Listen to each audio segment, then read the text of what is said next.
My next patron question is from Graham, who would like to know whether famous television creators should switch gears. There's no denying that Seth MacFarlane has had a very successful career as a TV producer, actor, and comedian, while even dipping his toes into directing feature films. Still, with how long his most famous projects like Family Guy and American Dad have run for, I can't help but wonder if it might be time for Seth to consider a change in career.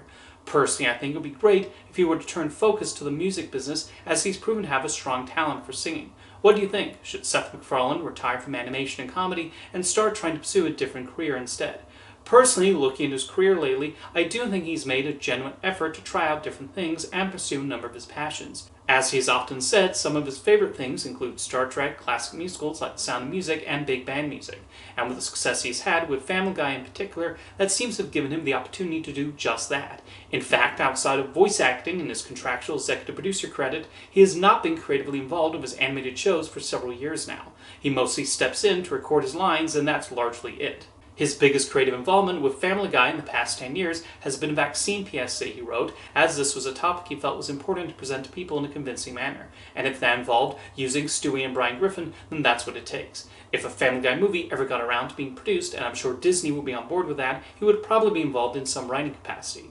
He has mentioned he has an idea for one, and it's all a matter of sitting down and actually getting it done. The project he's currently busily working on is the TED television series. I personally have not seen it, but I've actually read mostly positive reviews, so it seems to have found an appreciative audience. The biggest example of Seth MacFarlane trying different things has been The Orville. I really like the show and consider it my favorite thing he has done. While it originally started out like a typical sitcom set in space, it eventually evolved into a loving tribute to Star Trek that does take its characters and a lot of the situations seriously. There are even episodes where the jokes are kept largely to a minimum, or they are none at all. That was apparently always MacFarlane's intent with the series, but Fox would only accept The Orville if it had more Family Guy-like humor. Its recent season on Hulu was especially ambitious, with longer episodes, bigger stakes, and pushing the space battles as far as possible. The third season got a sizable viewership, and there are apparently plans for more, although it's been slow going, largely because of MacFarlane working on the TED series, but The Orville is clearly a project he cares a lot about and is probably discussing the scripts with the other writers as I record this.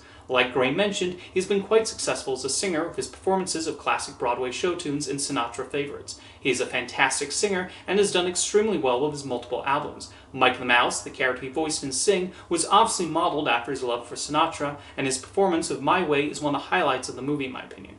I'm still surprised he was absent from the sequel, with MacFarlane saying he was not asked to reprise the role. Maybe Garth Jennings could not figure out a place in the story for Mike. He has mentioned in interviews that he would love to direct an old-school movie musical, which is not too surprising considering his taste and the multiple My Fair Lady and Sound of Music references he would insert into Family Guy.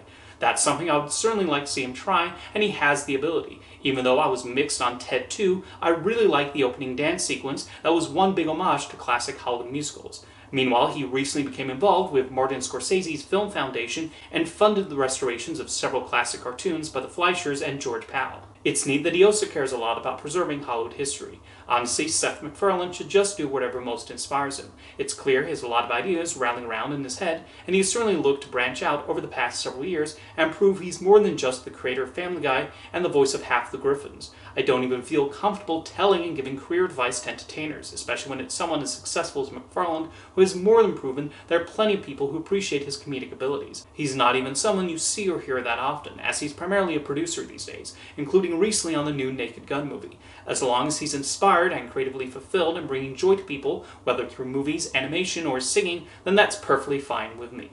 Thank you for your question, Graham.